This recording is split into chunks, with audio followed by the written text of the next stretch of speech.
What is up, guys? I got some good news for you here today. We do have some hot fixes coming in. It just came out last night for the 12th. Now, it is a lot of tank changes, but I do have something special for you at the bottom for all of us, especially if you PvP. Now, with that being said, we are going to start with Blood Death Knight. Now, I personally love Blood. I think Blood DK is a very powerful, strong, and thematically amazing tank. I'm glad to see it getting some love right now. So it looks like, you know, they want to smooth out the damage intake on Blood outside of their cooldown window by increasing the consistency and uptime of their Apex talent. That's very good. I mean, we kind of want the whole meta to shift like that to consistent rather than just cooldowns. So you're going to get your Dancing Rune Weapon to 25% parry. 25% is substantial. It does seem like usually 5% increases are not a big deal, but when it comes to something like parry, 20 to 25% is very substantial. Blood Fortification grants 40% stam, a little bit of extra stam buff, nice. The improved Death Strike healing to 15% extra is juicy. This is actually a very, very big deal for Blood DKs. So your solo capabilities just went through the roof with that. Dance of Midnight grants Dancing Rune Weapon for 8 seconds instead of 6.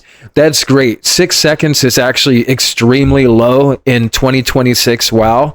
Who has 6-second CDs anymore? Nobody. This isn't classic.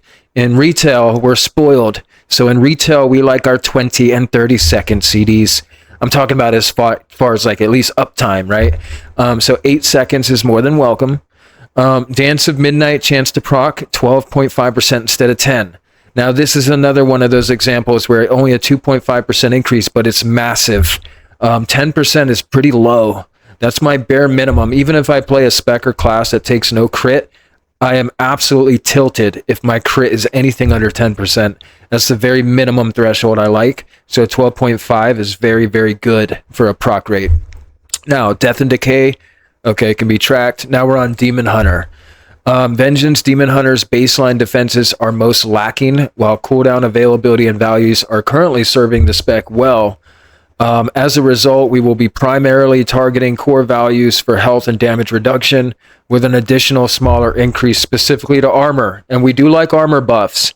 All right, so Demon Hunters, you guys have been in a tricky spot. I mean, Devour, honestly, is just really outshining, just in my opinion, Havoc and Vengeance. Why play either of those when you can play Devour? But I mean, if you want to be a tank, you got to play Vengeance if you are a Demon Hunter. But you know, you're getting some more damage reduction up to 12%. It was pretty much needed. I mean, you're still an extremely hard tank to kill, but 55%, so you get the 5% stamina buff as well. Increased effectiveness of mastery, Fellblood increased by 20%. That could be low-key extremely powerful.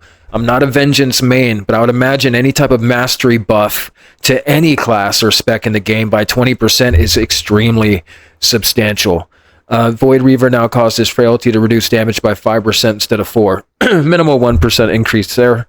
Okay. Guardian. So we all know Guardian, you know, is the talk of the town. You know, Guardian is what everyone has their eyes on, because who doesn't want to be a grizzly bear, right?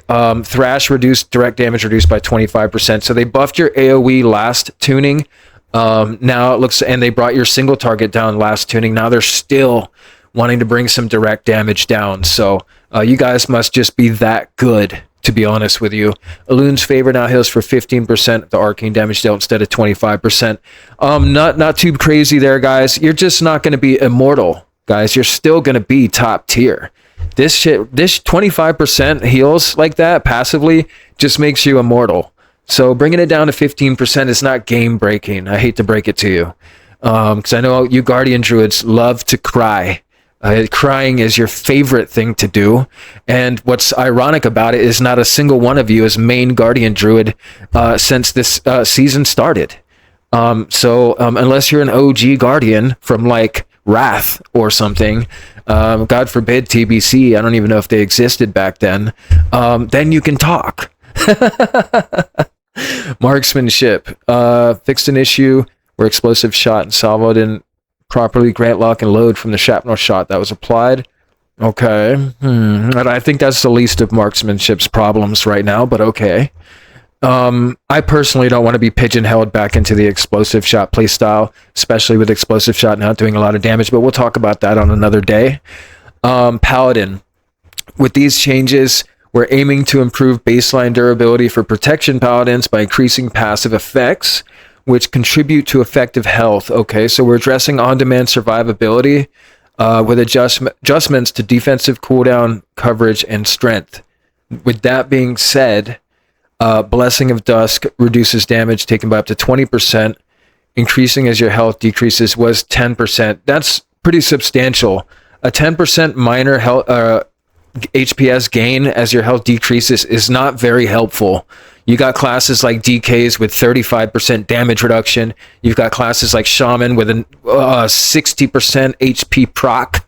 And then you got this fool over here with a little 10% slight HPS gain. It's not good. It wasn't good enough. So now it's 20%. That's pretty cool. Sanctified Plates increases stamina. It did get its little 5% buff in a different way. Ardent Defender increased to 12 seconds instead of 8. Okay, that's cool. Again, we love our being on retail and being spoiled. We love our longer freedom of extra damage and healing because we want as much as we can have. So Ardent Defender now reduces damage taken by 30% instead of 20. Very substantial. That's now a bark skin. Okay. Sentinel duration increased to 20 seconds instead of 16. 20 is delicious.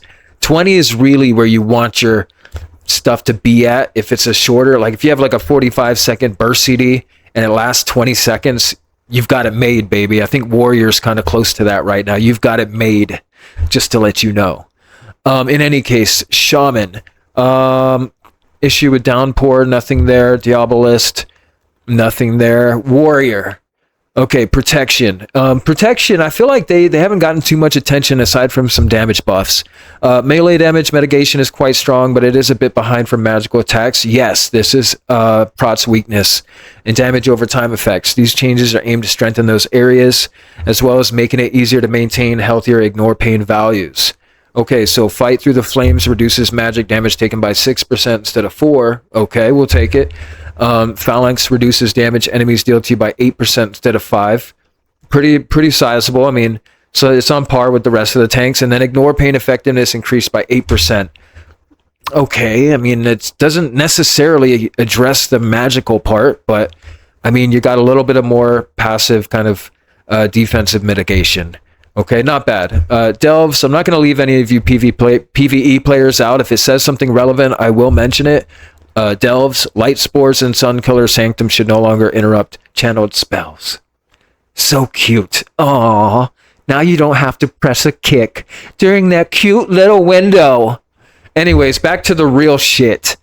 Housing, nah, no thanks. Prey, no thanks. Player versus player, baby. This is the part I was talking about. Player versus player significantly increases rating gains for completing 2v2, 3v3, and solo shuffle matches. There we have it, guys.